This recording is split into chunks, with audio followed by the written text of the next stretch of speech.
자, HLB 주주 가족 여러분들 딱딱도사 김 대표 돌아왔고요. 자, 현재 시간이 오전 10시 54분입니다. 먼저 구독과 좋아요로 저를 먼저 응원해 주시면 감사드리겠고, 자, HLB가 오늘 75,600원 정도 자리 5%대 반등이 좀 나와주고 있어요. 자, 오늘 장중에는 뭐 8.33% 장 초반에 8% 넘게 다시 한번 좀 강한 반등을 만들어냈었는데, 지금 살짝 윗골이 달리면서 이렇게 5%대로 유지를 하고 있는 모습입니다. 자, 딱딱도사가 가장 중요하게 말씀드렸던 75,000원짜리를 다시 한번 좀 회복시켜주는 모습을 보여주고 있습니다. 자, 지난주 금요일 날 75,000원짜리 이탈이 발생되면서 딱딱도사가 얘기했던 그 중요했었던 기준선 75,000원짜리가 깨지면서 불안해 하셨던 분들이 굉장히 많았습니다. 자, 근데 중요한 건 뭡니까? 제가 누누이 말씀드렸던 부분이 있어요.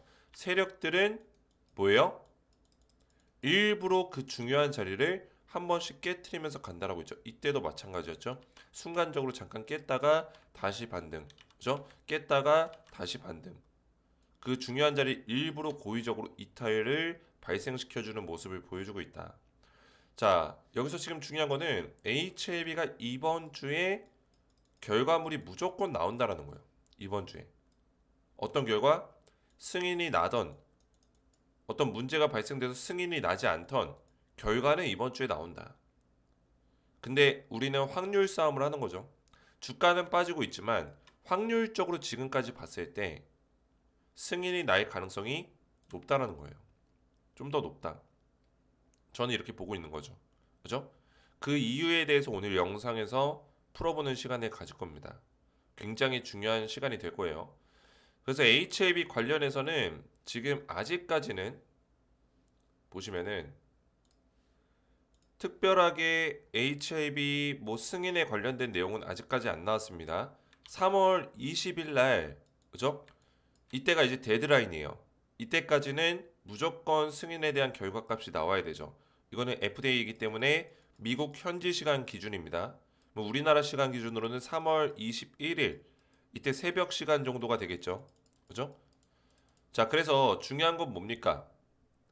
이 FDA에서 결과값을 발표하는데 사실 이때가 데드라인이고 그 전에 발표가 나올 수 있는 가능성도 있습니다. 갑자기 내일 나올 수도 있고 모레 나올 수도 있어요.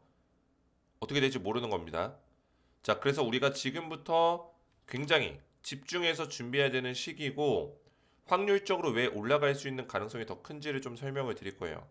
제가 매일같이 좀 영상을 올려드리고 있었는데 최근에 한 4일 정도 영상을 못 올렸습니다. HAB 주가가 떨어져서 못 올린 게 아닙니다. 뭐 주말 포함 4일이기 때문에 이때까지는 제가 영상을 올렸어요. 그죠? 이때까지는. 그리고 75,000원짜리 터치하는 어떤 흐름에 대해서도 말씀을 드렸죠.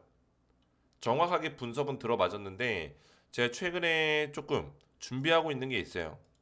이 준비가 개인적인 건 아니고 우리 가족분들을 위해서 준비하고 있는 것들이 있습니다. 그래서 이거는 제가 추후에 공개를 할 건데 지금 우리 가족분들이 투자를 하고 주식을 하는 데 있어서 굉장히 어려움을 겪고 있기 때문에 이런 것들에 대한 어떤 정확한 솔루션과 정확한 어떤 프로그램을 제시하기 위해서 준비하는 것들이 있으니까 기대해 주시고 HAB 영상은 오늘부터는 또 꾸준하게 올리도록 하겠습니다. 그래서 영상 시작 전에 딱딱 주식 채널 구독과 좋아요로 많이 응원해 주시고요.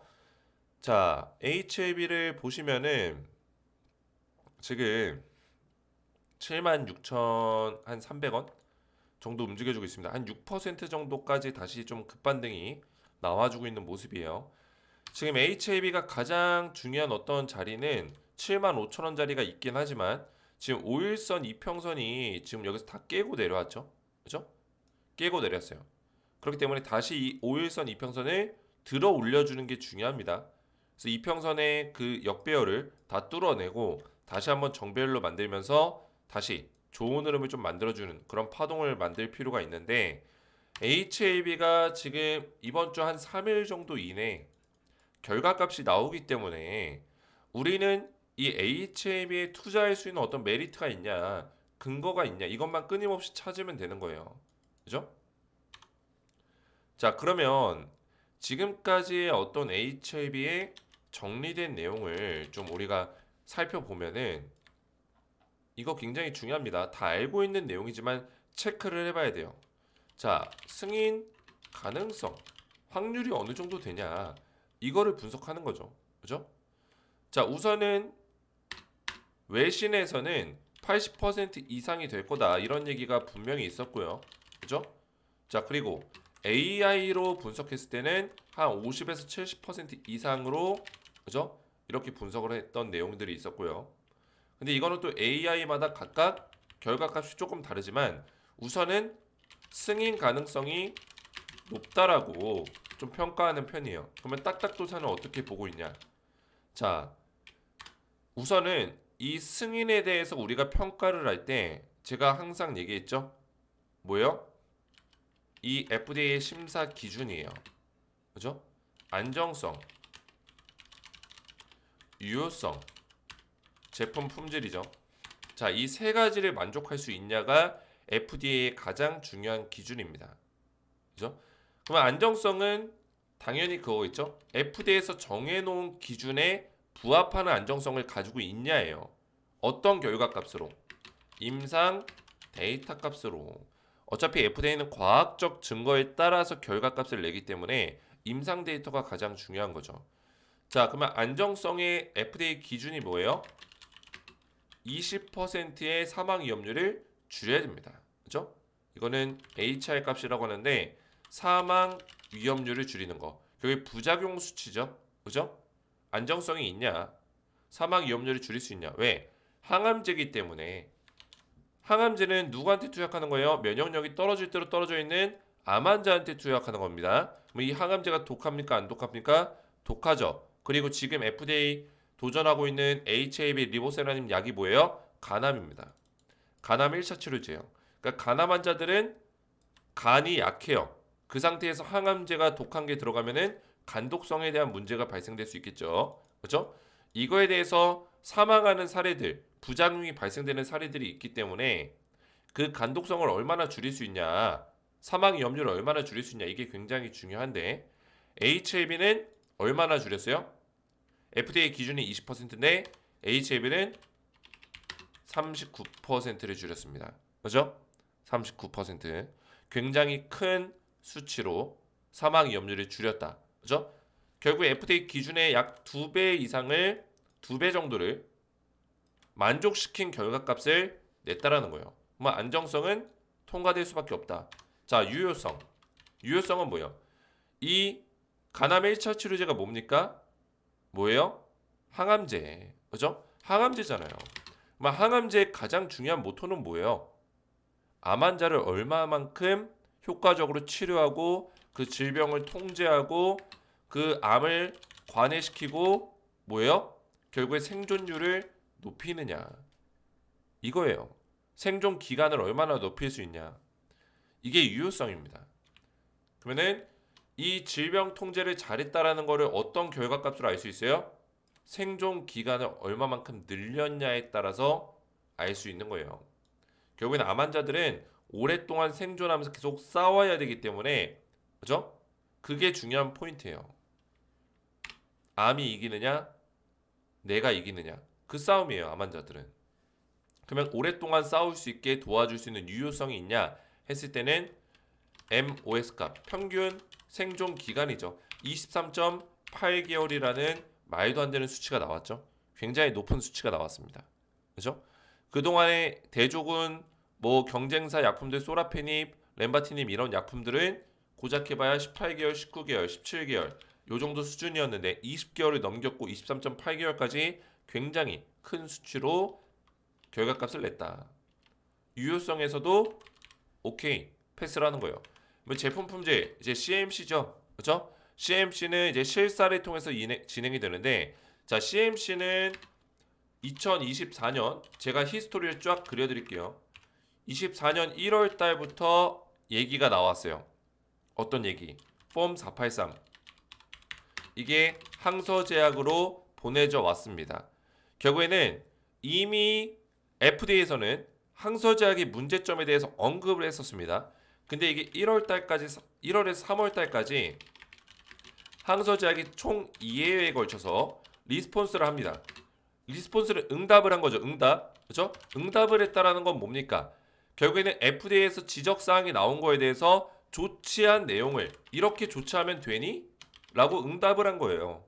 근데 결국에는 5월 17일 날 뭐가 나왔어요? 승인 불발 CRL을 받았죠. 그죠? 5월 17일 날 CRL을 받았습니다. 자, 여기서 중요한 점은 5월 17일 날 CRL 받고 5월 말에 항서제약이 누구예요? 슈지행 슈 박사를 영입을 합니다. 이 사람은 누구예요? FDA CMC 뭐예요? 최고 권위자 출신이에요. 권위자 출신. CMC 수석 심사관이었습니다. 수석 심사관. 이 사람을 영입을 시켰습니다. 어떤 자리로? 부사장급으로. 그죠?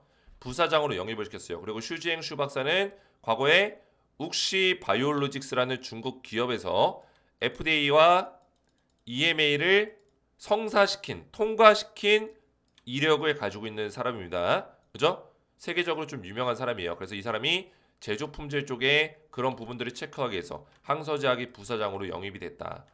자, 그 상황에서 이제 진행이 쭉 됐었고 7월 달에 자, 이거 히스토리 정리하는 거 굉장히 중요합니다. 왜? 히스토리를 통해서 CMC의 결과값이 어떻게 나올지에 대해서 우리가 분석을 하는 거예요. 7월 달에 미팅을 했었고 보안 서류상 문제 없다라고 얘기가 나왔었고 중요한 거는 올해 1월 달에 이제 초에 실사가 이루어졌습니다. 한 1월 6일 정도로 제가 기억하고 있어요. 2025년 1월 6일 실사가 진행이 됐습니다. 자, 그리고 실사 이후에 어떤 결과값을 받았냐면 경미한 문제 세 가지에 대해서 언급이 나왔습니다. 그죠? 자, 경미하다라는 건 뭐예요? 심각한 문제가 아니라는 뜻이에요. 마이너한 문제가 나왔다. 이런 뜻입니다. 자, 이 FDA에서 기준하는 이 VAI 이게 뭐예요? 경미한 문제 판정입니다. 자, OAI는 뭐예요? 중대한 문제 판정이에요. 자, 그러면은 이 중대한 문제가 나올 경우에는 추가 조치 후 승인 지연 가능성이 있습니다. 그죠? OAI가 나오면 승인 지연 가능성이 있어요. 근데 중요한 거는 한번 CRL을 받고 나면은 그 다음에 승인 날 때까지 6개월, 그죠? 6개월 내로 BLA를 제출해야 되고 그 결과값에 대해서 또 승인을 해야 되는 일정이 있습니다. 만약에 이번에 또 지연이 될 경우에는 다시 또 이 과정을 거쳐야 돼요. 시간이 오래 걸린다는 거예요. 그러면 OAI가 나올 가능성에 대해서 있을까요? 저는 굉장히 낮다라고 보고 있어요. 왜? 자, 만약에 OAI가 나온다면은 이거는 HLB와 엘레바 테라피틱스와 그리고 항서제약에서 주주들에게 다 몰매를 맞는 상황이 올 거예요. 왜? 언론을 통해서 또 대외적으로 경미한 문제라고 언급을 했기 때문이에요. 아, 이거는 문제가 안 된다. FDA에서도 그걸 인지하고 있다. 5일 내로 보안 서류를 제출해서 보완해가지고 다 제출할 수 있다. 이렇게 얘기를 했단 말이에요. 그러면 이 상황에서 중대한 문제가 갑자기 튀어나오면은 엘레바라든지 항서제약이라든지 HLB가 같이 거짓말을 한 거죠. 그렇죠? 말이 안 되는 거죠. 그런 거는. 그래서 OAI 가능성은 거의 제로 수준에 가깝다. 그래서 VAI 가능성이 굉장히 높고 그거를 증명을 하듯이 항서제약에서 빠르게 조치 보완 서류를 제출했어요. 그죠? 그래서 결국에는 뭐예요? 뭡니까?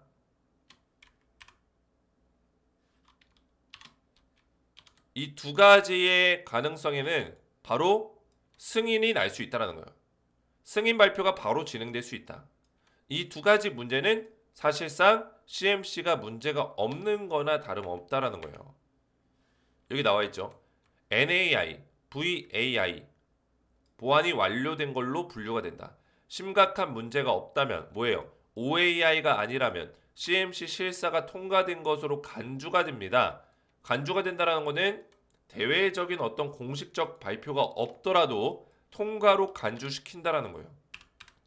실제로 EIR은 그죠? 뭐예요? CMC 결과값이죠. 이 발행은 어떻게 되는 거예요? 외부적으로 발표되지 않을 수 있어요. 외부적으로 발표되지 않을 수 있습니다. 여기 나와 있죠. 원래 FDA는 EIR을 기업에다가 직접 통보를 해요. 그리고 이 발표에 대한 권한은 기업에게 있습니다. 결국에 HAB죠. HAB가 이거를 발표하지 않고 있어요. 분명히 결과값을 받았을 거예요. CMC에 대해서. 근데 CMC에 대해서 만약에 부정적인 결과값을 진작에 받았다면은 진양곤 회장이 그렇게까지 주식을 사들이지도 않았을 거예요. 그리고 HAB가 문제없이 잘 진행이 되고 있고 아직까지도 기대를 하고 있다라고 얘기를 했기 때문에 CMC가 부정적인 결과값이 나왔다면 이런 얘기를 하지 않았겠죠? 그죠? 그렇기 때문에 우리는 승인 가능성이 굉장히 높아 보인다. 이렇게 판단할 수 있는 거예요. 결국에는 이 경미한 문제 세 가지에 대해서 보완도 빨리 됐고, 그죠? FDA로 제출이 끝났고, 이런 것들 지금까지 흐름을 봤을 때는 CMC가 문제없이 VAI로 통과될 가능성이 높아 보이고, 그리고 제가 말씀드렸다시피 위에 올려보시면은 안정성, 유효성, 제품 품질 세 가지를 보기 때문에 이 CMC가 만약에 문제가 없는 걸로 등급을 받았다면은 그렇죠? 이미 받았겠죠. 받았다면은 뭐요? 승인이 날 수밖에 없다. 이 세 가지가 부합을 했기 때문에 승인이 날 수밖에 없다라는 거예요. 이해가 되셨죠? 지금 한 가지 뭐 리스크를 잡을 수 있으면은 트럼프의 중국 견제예요. 그죠? 근데 중요한 건 뭡니까? 이거는 어느 정도 승인 절차를 오래 밟고 있는 약품에 대해서는 건드릴 수가 없어요. 이제 신청 단계에 있는 신청을 준비하고 임상 3상을 하고 있고 이런 약품들은 트럼프 중국 견제 기조를 받을 수 있어요. 중국산 약품들은. 근데 리보세라닙 항서제약의 캄렐리주맙은 이미 승인 결과값을 기다리고 있는 상황이에요. 이미 모든 임상 데이터값과 과학적 증거들을 증명을 받았어요. 그러면 과학적 증거를 증명하고 과학적 증거에 기반해서 결과를 내야 되는 FDA라는 조직이 갑자기 이 과학적 증거를 무시하고 완전 정반대의 결과값을 낸다면은 이 FDA에 대한 신뢰도를 많은 글로벌 제약사들이 잃어버릴 거예요. 그것도 FDA가 굉장히 조심스럽게 생각하는 부분이기 때문에 그죠? FDA 조직은 원래는 이 조직 자체가 정치적인 어떤 그런 기반으로 판단해서는 안 돼요. 근데 최근 들어서는 미국에서 좀 정치적인 요소들이 들어가는 것처럼 보이긴 하지만 진행 상태가 많이 이미 진행이 됐기 때문에 이런 약품들은 건들기가 어렵다라는 거예요. 이미 트럼프가 당선되기 전부터 뭐예요? 승인에 대한 절차가 꽤나 많이 진행이 됐기 때문에 그죠? 과학적 증거들이 증명이 되어 왔기 때문에 그래서 이 리보세라님 약물에 대해서 충분히 우리가 긍정적으로 볼 수 있는 부분들이 있어요. 승인될 수 있는 가능성이 굉장히 높아 보인다. 이렇게 보고 있고 지금 제가 방송을 촬영하는 와중에도 6% 넘게 급반등이 나오고 있습니다. 그래서 이 추세를 좀 보자면은 지금 아직까지 기술적 추세에서 한번 이탈이 발생되고 나서 아직 여기에 딱 걸쳐져 있는 모습을 보여주고 있어요. 다시 이 추세 안으로 들어가는 게 굉장히 중요하겠죠? 그래서 여기서 딱 걸쳐져 있는데 여기를 뚫어서 이 위에 올려놓으면은 다시 여기서 눌림목 자리가 나오더라도 이런 식으로 다시 이런 식의 패턴 이 추세 채널에서 상방 채널에서 저점 찍고 다시 반등하는 어떤 그런 모습을 보여줄 수 있고 이번 반등이 나온다면은 이 99,200원 정도 10만원 정도 자리죠. 이 자리를 뚫어낼 수 있는 가능성이 높아 보인다고 보고 있어요. 이번에 여기까지 끌어올렸을 경우에는 이 자리를 뚫어내면서 그죠? 뚫어내면서 갈 수 있는 가능성이 굉장히 높다. 이렇게 보고 있습니다. 지금의 어떤 일정과 흐름상 그렇다는 겁니다. 이해가 되셨죠? 승인 가능성이 그래도 불발 가능성보다는 높기 때문에. 자, 그래서 저는 승인 가능성을 90% 이상으로 보고 있습니다. 확률적으로. 그러면 우린 주식은 확률적으로 배팅을 거는 거기 때문에 90% 이상이라면 배팅을 충분히 걸어볼 수 있는 타이밍이 되겠죠. 75,000원 위에서는 딱딱도사가 이야기했지만 적극적으로 매수할 필요가 있다라고 말씀을 드렸습니다. 75,000원 부근에서 또 한 번 기회가 찾아온 거예요. 기회가 찾아왔다. 자, 유한양행도 잠깐 보시면은, 자, 유한양행 승인 났을 때가 이때예요. 8월 21일 이때. 그 전에 주가가 이렇게 빠지는 어떤 시기들도 있었어요. 승인 직전에. 그리고 승인 당일에도 주가가 이렇게 이상한 흐름을 보여줬습니다. 16%까지 올라가다가 갑자기 종가 0.32%로 장중에 갑자기 16%를 빼버렸어요. 그러면서 음봉 만들었죠. 근데 그 이후에 주가가 강하게 올라갔습니다. 자, 이런 것처럼 바이오 종목들은 재료가 공개가 돼도 잠깐 흔드는 작업들이 생길 수 있다는 거예요. HLB가 지금 이렇게 흔드는 것도 그런 식의 어떤 하나의 부류로 생각할 수도 있다. 저는 이렇게 보고 있습니다. 자, 그래서 우리 가족분들 딱딱도사가 오랜만에 좀 분석에 대한 부분들을 말씀을 좀 드렸었는데 수급에 대한 분석도 잠깐 체크를 하고 넘어갈게요. 그동안에 제가 며칠 동안 영상을 못 올렸기 때문에 자, 지금 3월 달 들어서 3월 중순쯤 10일부터 17일 이 기간에 봤을 때 이 골드만삭스의 물량이 매수 물량이 꽤나 있어요. 그죠? 근데 신한투자증권, 모건스탠리, JP모건 얘네들이 물량을 좀 팔아치우고 있죠. 그죠? 그래서 지금 골드만삭스의 물량으로 계속 이 자리에서 받아주는 모습을 보여주고 있고 이 신한 모건, JP모건이 물량을 최근에 팔면서 강하게 좀 빠지는 모습을 보여주고 있다라는 겁니다. 자, 그래서 앞으로의 모습을 또 봐야 돼요. 오늘 3월 17일 날. 그죠? 오늘 당일로 봤을 때는 신한에서 또 매수세가 들어오고 있기 때문에 외국계 자본은 좀 더 시간이 지나봐야 알겠지만 신한에서 매수세가 들어오고 있기 때문에 신한과 모건과 JP모건이 계속 커플링 돼서 매수 매도를 하는 모습을 보여주고 있어요. 그래서 오늘 신한이 들어온다는 거는 조만간에 모건스탠리나 JP모건도 들어올 수 있는 가능성이 좀 있어 보인다라는 거고 다시 한번 저점에서 매수세를 좀 노리는 그런 식의 어떤 형국으로 흘러갈 수 있는 가능성이 좀 보인다. 이렇게 분석할 수 있겠습니다. 자, 그래서 오늘 딱딱도사가 정확한 내용들을 브리핑해 드렸는데 제 영상 마지막으로 제 영상 댓글을 보시면은 텔레그램 가족방 입장 방법이 있어요. 지금 제가 운영하고 있는 텔레그램 방 있죠. 여기서는 HLB 관련해서 실시간 브리핑들이 이렇게 나가고 있는데 우리 가족분들 들어오시면은 HLB 관련해서 이렇게 실시간 브리핑을 들어보시면서 지금 굉장히 중요한 시기예요. 안전하게 대응을 좀 받을 수가 있다. HLB 멘탈 깨지는 게 아니라 정확한 분석들을 해나가고 있는 게 중요하다는 거예요. 여기 입장하신 분들이 1,300명 가까이 되는데 많은 분들이 입장해서 저한테 무료로 대응을 받고 있습니다. 그래서 딱딱도사 텔레그램 방은 전부 다 무료로 입장을 도와드리고 있으니까 입장 원하시는 분들은 영상 댓글 참고하셔서 이 링크 보이시죠? 링크를 누르시면은 이런 화면이 나옵니다. 이 파란색 조인 채널 버튼을 누르세요. 자, 누르시면은 저한테 이렇게 입장 요청이 들어옵니다. 그러면 제가 한 분 한 분 입장 승인을 도와드려요. 장호기님이 채널에 추가되었습니다. 윤건필님이 채널에 추가되었습니다. 박영희님이 채널에 추가되었습니다. 그렇죠? 김정배님이 채널에 추가되었습니다. 이렇게 제가 입장을 도와드리고 있습니다. 그래서 입장 원하시는 분들은 영상 댓글 참고하셔서 신청하시면 되겠고요. 오늘 제 영상이 도움이 되셨다면 저희 채널 구독과 영상의 좋아요 버튼 눌러주시면 감사드리겠고 저는 다음 시간에 뵙도록 하겠습니다. 감사합니다.